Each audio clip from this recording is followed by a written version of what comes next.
Selamat pagi rekan Kanwil BC Aceh, Jumat 21 Januari 2022, bertempat di Bea Cukai Lok Semawe, sedang dilaksanakan kegiatan press release hasil pengungkapan penyelundupan rokok ilegal.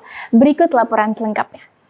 Sinergi antara Bea Cukai Aceh bersama dengan Bareskrim Polri, Kantor Wilayah Khusus Kepulauan Riau, Bea Cukai Lok Semawe, dan Satuan Tugas Kapal Patroli BC 3004, serta didukung oleh Ditpolairut Polda Aceh berhasil menggagalkan penyelundupan barang kena cukai ilegal, berupa hasil tembakau sebanyak 3.300.000 batang rokok ilegal yang tidak dilekati pita cukai jenis sigaret putih mesin.